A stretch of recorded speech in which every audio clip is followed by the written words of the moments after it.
In medieval times, before there were secular dramas, there were roving bands of semi-professional actors performing morality plays. The plays were often short and sometimes even farcical.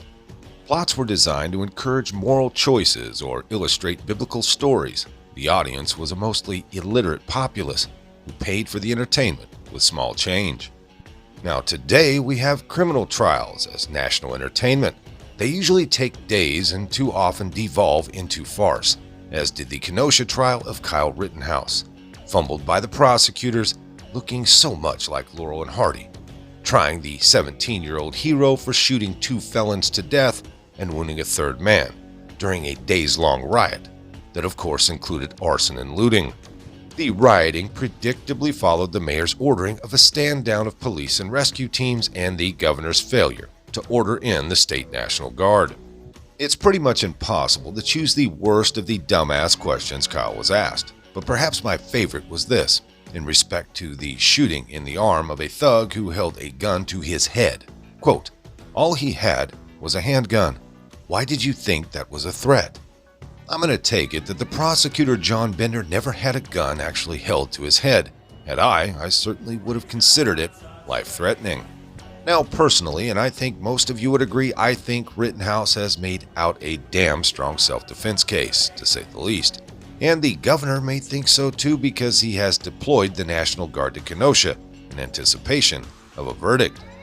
We have a lot more to go over, but first let's take a quick commercial break to pay some bills.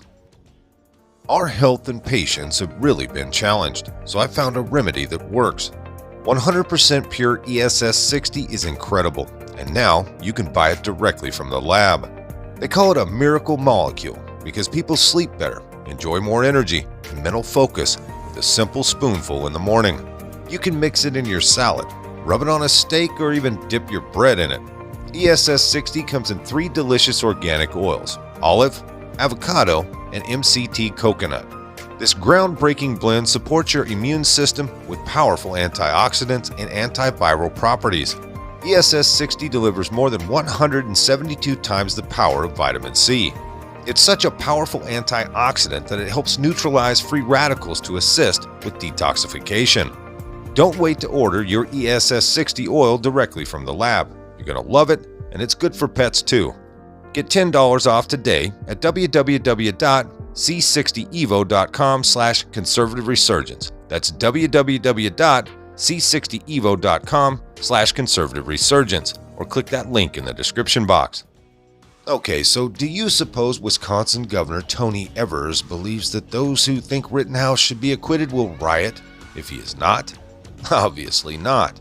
Given the history of the riots, it's a small group of BLM Antifa communist thugs who, in the absence of order, ripped the city apart to protest the district attorney's refusal to charge with murder a cop who shot a knife-wielding Jacob Blake. And of course, this in turn followed the nationwide riots that followed the death and custody of George Floyd in Minneapolis.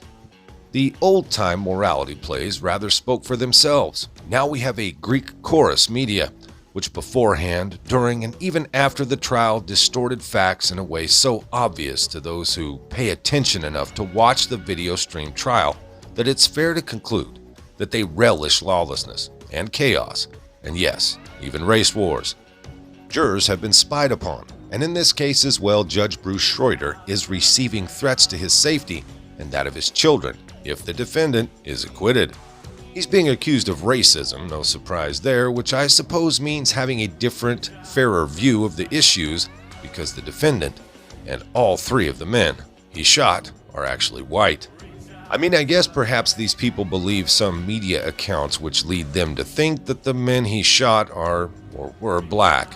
Who knows what lurks in these mostly empty heads anyways. Online, I'm seeing tweets from people who, having believed the media fairy tale that the victims with substantial criminal records were randomly attacked by an armed 17-year-old, actually a lifeguard with family and friends in Kenosha, who scrubbed graffiti off walls, put out fires, and rendered aid to the wounded when the elected officials shirked their sworn duty to uphold the law. Anyways, they're angry that they had been so misled.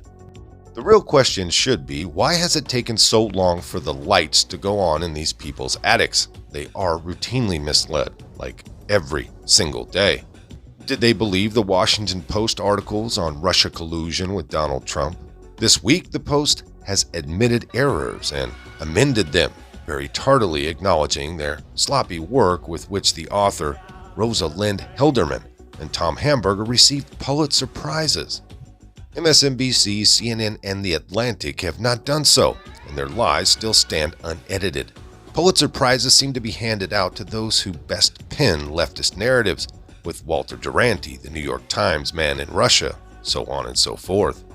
Did they believe the media reports that January 6th was an insurrection? Did they not bother to note that, contrary to the media, not a single defendant was charged with that, and the FBI concluded that there was no evidence of that? Did they believe the Duke lacrosse team engaged in gang rape? The team recovered damages from that slander, and the prosecutor Mike Nifong was disbarred and jailed. Did they believe the Covington Catholic kids harassed an innocent Indian advocate? The kids recovered monetary settlements for that slander. But the incessant media lies are what sticks in too many heads, not the eventual outcome, the unmasking of the factual distortions. It's really no wonder that public faith in the news industry is at an all-time low. It's really a self-inflicted wound now, isn't it? Glenn Greenwald is absolutely correct when he tweets, "There's an avalanche of pundits, think pieces, and cable segments about the Rittenhouse case, and only a tiny portion of it relates to the evidence in the case about what happened." And this part of the tweet really hits the nail on the head. It's all just processed through their dreary, pre-scripted narrative about race and ideology. He's also dead on when he says, quote, "Democrats are profoundly committed to criminal justice reform for everyone but their enemies." And for Democrats, you can add what Glenn Reynolds calls, quote, "Democratic operatives" with bylines. The press narratives are designed to divide us by demonizing Republicans and whites, and particularly white males. In a long but no less worthy analysis, John Hinderaker excoriates the deceptive, manipulative coverage in the press of the Rittenhouse trial.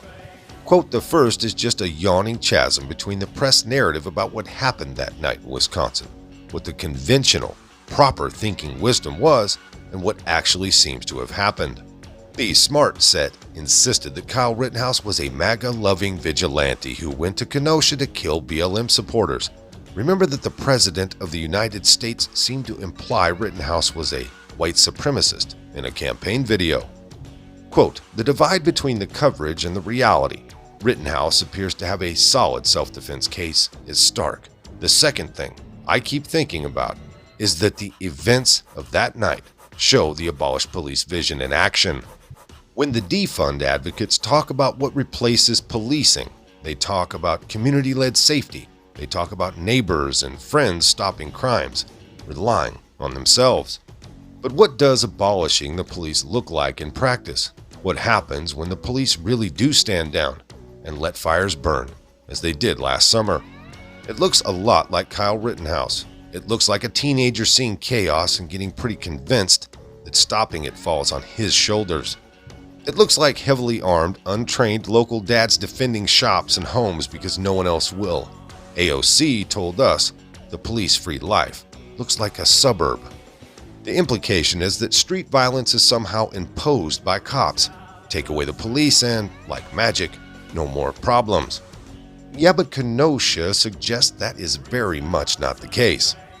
And despite the readily available video of the trial, much of the press keeps lying. Quote, "One of the deceased, Joseph Rosenbaum, was a clearly violent person who had threatened to kill Rittenhouse, chased him down, and went to grab Rittenhouse's rifle when shot. The other dead man, Anthony Huber, was beating Rittenhouse with a skateboard in a swinging manner when shot." Now, the idiot that survived, who was wounded, admitted under cross-examination that he ran after Rittenhouse and closed the gap, but denied he was chasing him, and that Rittenhouse only fired on him when the moron lowered his loaded Glock pistol to point directly at Rittenhouse from 3 feet away. Most of this evidence came out of the prosecution case. When the defense called him to testify, Rittenhouse stuck to the same story witnesses told. Now, with trial evidence inconsistent with the news narrative, there could have been a major media mea culpa. Instead, headlines and framing continue that pre-trial narrative, even if inconvenient facts appear deep down in the articles. Now, as editors who run these stories and draft these headlines damn well know, many, if not most people, don't get far beyond the headlines and opening paragraphs. Thus, NBC News breathlessly headlines a news report that the prosecutor's forensic pathologist testifying that Rosenbaum was in a horizontal position suggests the victim wasn't a threat when he was gunned down. It's not until the bottom of the article that NBC acknowledges that that same expert testified the wound positioning was consistent with Rosenbaum diving towards Rittenhouse. Now, left out of the story was his testimony that gunpowder residue was consistent with Rosenbaum grabbing the muzzle of the gun when he was shot, just as Rittenhouse and witnesses had said. The headline highlight of the moron that actually survives testimony, according to the Daily Beast report, was that he, quote, tried to surrender to Rittenhouse. Yes, probably after he blew his damn arm off. Similar misleading narratives frame the case at the New York Times, the Washington Post, USA Today, and elsewhere. So, reading only these publications, it would be reasonable to believe the original story of Rittenhouse as a shooter run amok, despite the trial testimony to the contrary. I'll end with this. I hope the jurors exercise basic common sense, weigh the evidence, ignore the press and the threats, and acquit a young man who I consider an exemplary citizen in a city and a state where the elected officials failed their constituents. It's really that simple. And on that note, I'm going to call it a day. Most of this came by way of the American Thinker. If you liked it, hit that like button. Subscribe if you haven't. Leave a comment down below. There's a PayPal link in the description box, so please put $1 in the bucket on the way out the door. I'd like to thank everyone for all your donations. They're much needed and much appreciated.